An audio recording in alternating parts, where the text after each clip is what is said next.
வணக்கம். நியூஸ் 18 தமிழ்நாடு செய்திகளை வழங்குவது நான் மோனிஷா சிவமுருகன். முதலில் இந்நேரத்திற்கான தலைப்புச் செய்திகளை பார்க்கலாம்.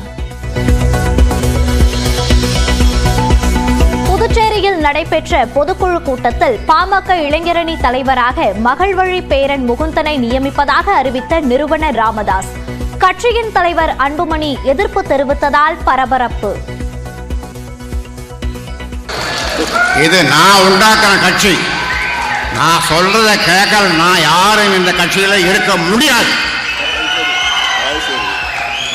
என்ன சரின்னா சரி, போ.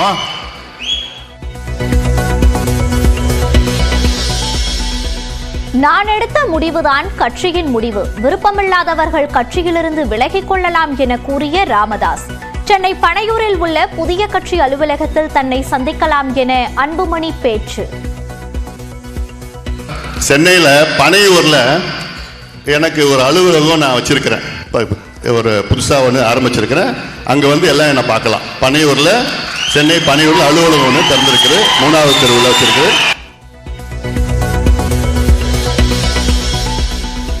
பாட்டாளி மக்கள் கட்சி குடும்ப கட்சியா என பொதுக்குழுவில் அன்புமணி ஆவேசம்.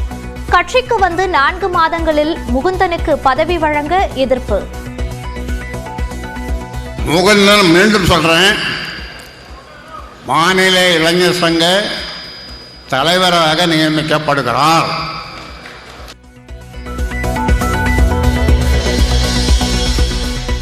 ராமதாஸ் அன்புமணி இடையே நடந்தது கருத்து உரையாடல்தான். இருவரையும் ஒரு சேர பார்ப்பதாகவும் பாமக எம்எல்ஏ அருள் கருத்து.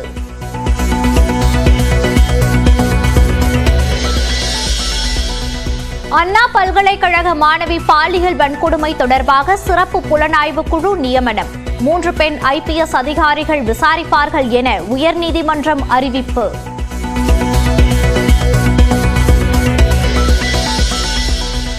பாதிக்கப்பட்ட மாணவிக்கு 25 லட்சம் ரூபாய் இடைக்கால நிவாரணம் வழங்க வேண்டும்.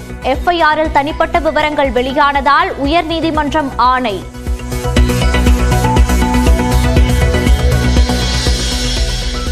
தொழில்நுட்ப கோளாறால் இணையதளத்தில் வெளியான பாலியல் வன்கொடுமை FIRஐ 14 பேர் பதிவிறக்கம் செய்ததாக தமிழ்நாடு அரசு தகவல். 14 பேரும் விசாரணை வளையத்தில் வந்துள்ளதாகவும் உயர்நீதிமன்றத்தில் விளக்கம்.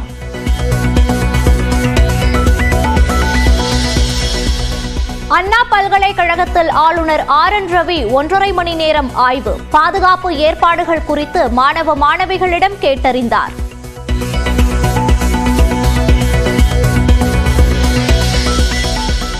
அண்ணா பல்கலைக்கழக மாணவி பாலியல் வன்கொடுமை விவகாரத்தில் உண்மை கண்டறியும் குழு அமைத்த தேசிய மகளிர் ஆணையம்.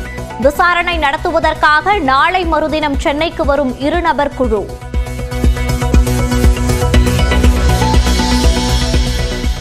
முன்னாள் பிரதமர் மன்மோகன் சிங் உடலுக்கு சீக்கிய மதப்படி இறுதிச் சடங்கு.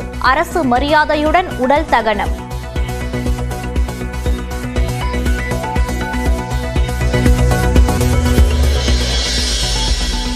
மன்மோகன் சிங்கிற்கு குடியரசுத் தலைவர் பிரதமர் இறுதி அஞ்சலி.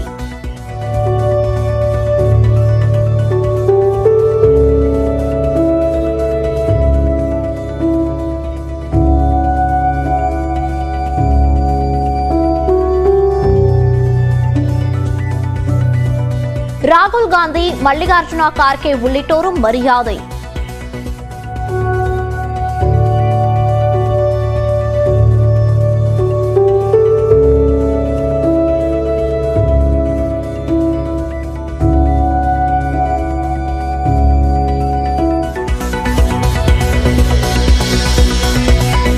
விஜயகாந்த் நினைவு நாளையொட்டி சென்னை கோயம்பேட்டில் தேமுதிகவினர் பேரணி.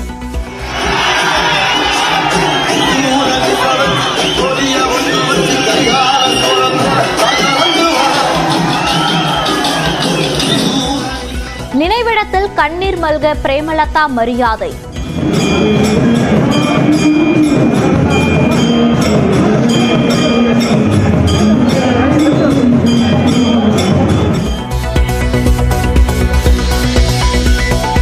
விஜயகாந்த் நினைவிடத்தில் அமைச்சர் சேகர் பாபு மரியாதை. ஜெயக்குமார், அண்ணாமலை, OPS உள்ளிட்டோரும் மரியாதை செலுத்தினர்.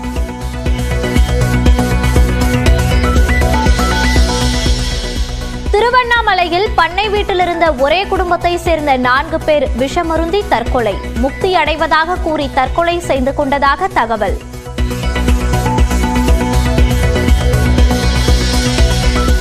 பராமரிப்பு பணி நடந்த பழைய குற்றாலம் அருவியில் குளிக்க 17 நாட்களுக்கு பின் அனுமதி. சீரான நீர்வரத்து இருப்பதால் சுற்றுலா பயணிகள் உற்சாகம்.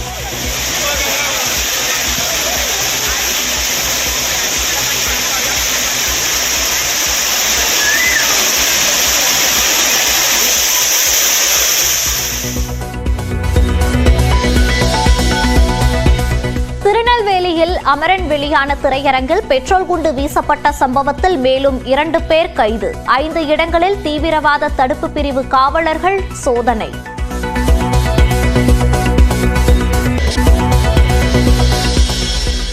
புதுச்சேரியில் ஜனவரி 1 முதல் உயர்கிறது பெட்ரோல் டீசல் விலை. வாட் வரி உயர்த்தப்படுவதால் லிட்டருக்கு 2 ரூபாய் வரை அதிகரிக்க. சர்வதேச டெஸ்ட் கிரிக்கெட் போட்டியில் தனது முதல் சதத்தை பதிவு செய்தார். புதுச்சேரி பொதுக்குழு கூட்டத்தில் அவர்கள் பேசியது என்ன என்பதை தற்போது பார்க்கலாம். சொல்லுகிறேன்.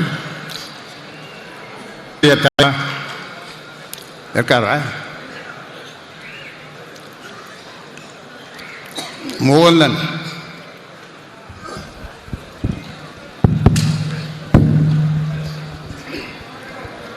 எங்கப்பா மோகன்?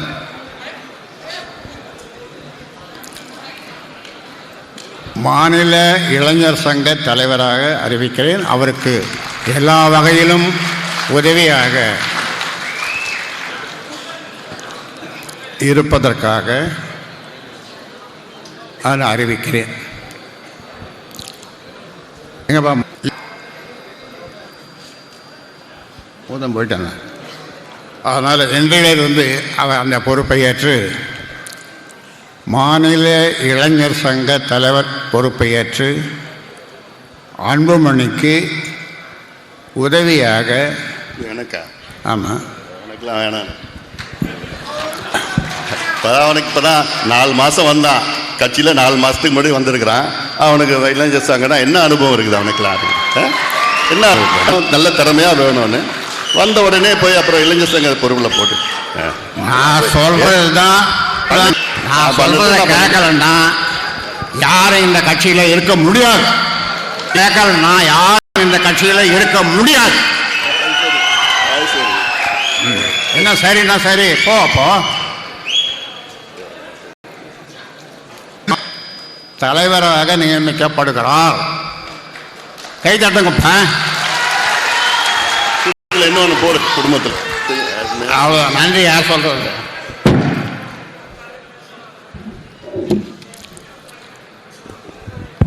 நிறைவாக நன்றி சொல்ல வருகிறார்.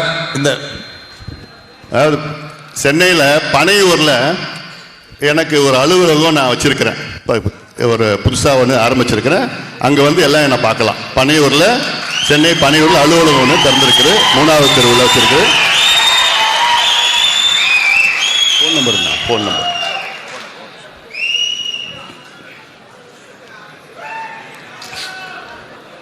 இளைஞர் சங்க தலைவர் மோகன் பரசுராமன். 4446 குறிச்சிக்கங்க. என்ன தொடர்பு கொள்ளலாம். எல்லாம் வந்து எப்போனா பார்க்கலாங்க. அலுவலகம் இன்னொரு அலுவலகம் திறந்துங்க, நடத்துன்னு தானே சொல்கிறேன். நடத்துங்க. அவர் உனக்கு உதவியாக இருக்க போகிறாரு. மோகன் தானே உனக்கு உதவியாக இருக்க போகிறாரு. அதனால் இதை யாரும் மாற்ற முடியாது. உனக்கு விருப்பம் இல்லைன்னா அவ்வளோதான். வேற என்ன சொல்ல முடியும்?